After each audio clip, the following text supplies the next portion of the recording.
kind of continue this process of leadership and team building. I've been in Rotary now for, well, 24 years, and a past PDG, and all that really means is education is a dangerous thing, right? So let's start with a question first. We were kind of on this subject before we left it. And the question is, who makes appointments in your Rotary Club for committees? President. Your president. He's the only one that does?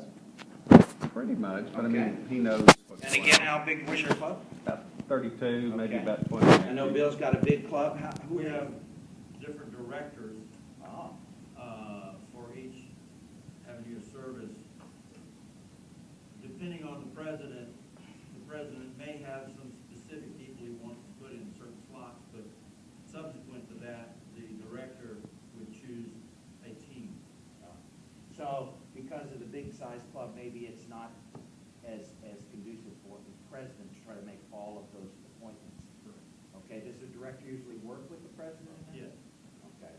Sometimes, just depends on the president and the relationship on the directors. The president does not appoint the directors. So in those cases, the board of directors appoints the directors. Okay. So sometimes there's a good relationship, and sometimes they don't know each other very well. So it just depends on. Who has a very small club? And how many in your club now? 15. 15. Okay, who makes the decision in your club? He does. No, we have the incoming president chooses a board and Okay. asks the board previous to, say, pets, if they will serve. The goal is to have your board lined up before you get to pets. And so that president would choose pretty much everything except for those sub-chairs. For instance, they would choose the main board members, but say vocational service and those sort of things. The service chair would choose. What avenue of service have you done most recently? Public, I'm right now the public relations chair. Okay, are you more than one, or is there more than? I'm right now the public relations chair. That's it. That's it. There's nobody else. Okay. How would you go about increasing your group to kind of build some consensus within your Increasing the group there's more underneath than me. one. Right. I would love to have somebody come in right now as the public relations chair. Not only do I have to do the website, I have to do Facebook, I have to do Twitter, I have to do everything. I have to take care of the Is there a bulletins. way to But grow if I could yourself? grow, if I How do you could grow yourself? bring in members who have those skills The members that you've already got, how do you grow yourself? as far as, Anybody else have an idea? How would you grow yourself if you feel like you're a committee of one? How do you grow yourself? Ask somebody else to help. Ask somebody else. and that's and unfortunately, those kind of skills sometimes take a certain skill set, and I have asked everybody in my club. So there really And isn't anybody else in your club that knows anything I've gotten, about now PR? that David's joined, he's helping with the But don't you think, website. That even So- when you have those skills, it's advantageous for you to bring someone along and maybe bring Jim, say, Jim, can you help me do this? And I don't know if that. And I have already That's a set up great another point, Bill. member. That's a great I point. have That's set like up another mentoring member someone. that way. I have gone ahead and given her all of the access and said, please go in here and play with it, and trying to encourage her to do it. And Is there an ideal size to a committee? Depends upon the committee's task. Okay, so membership, how big should it be? depends upon the size of the club. Okay, now there's kind of a formula to that they put out. If your club is 30, how big should your membership be? Is that Rotary? Is that you're talking about You Rotary? said they have a formula. Is that- Yes, I'm sorry. Let's say Rotary has a formula for that.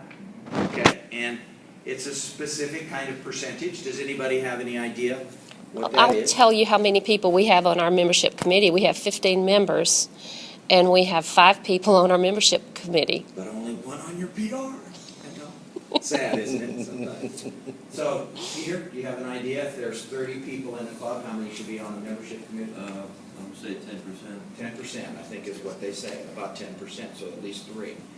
And I would think that's true with just about any committee as a general rule, but it does, as Renee said, it does affect and depend on how many. Bill? But don't you think you have a committee of 3 for a 30-member club, but everybody should be on the membership committee. Every Rotarian is I would agree. responsible. I would agree. Well, what happens, what's the disadvantage of saying, They know what If takes you have responsibility. everybody on it, they don't do anything. Exactly. So what you have is you have the committee, but they enlist Right. the balance of But then the you club. gotta tell everybody, Like with everybody's your part of the club, committee. And everybody's that way you responsible. can have, every You've heard- person. you've heard that job said. of a committee? I mean, what's the ultimate goal of To a meet the committee? goal? If it's membership, it's game members, the Rotarians. Okay, the committee Rotarians. itself, right? So what else would there be? So. To work Well, if it's a together, membership to, committee, you say that the ultimate would be to gain members. But let's just say in Also general, retain members, yeah. retain, but let's say in general, all kinds of committees. What's their specific job? To meet the goal, To meet the goal. to meet the goal, To meet the goal. or To beat the goal. Okay, who Beat the created goal. the goal? maybe the Strategic governor. committee, there was. Okay. maybe the board created the goal. Maybe the board created the goal. No, we To kinda follow get- your strategic plan. we come back to the strategic plan.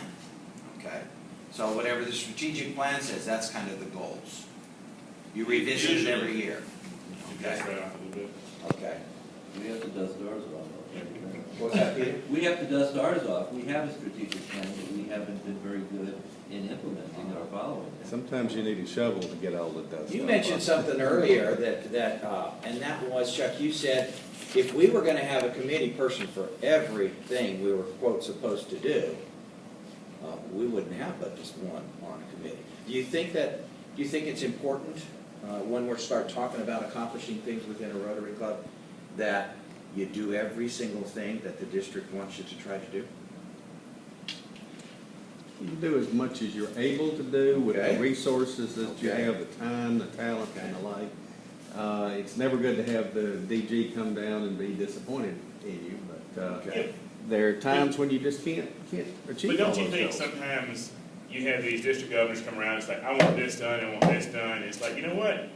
We're a Rotary Club, and I want to take care of my Rotary Club. If I can get so many things done, then great. But you know what? I serve this community, and it's great that you want us to do this, this, and this, but you know what? We're going to look after our own people, and if we get a couple of your things done, great.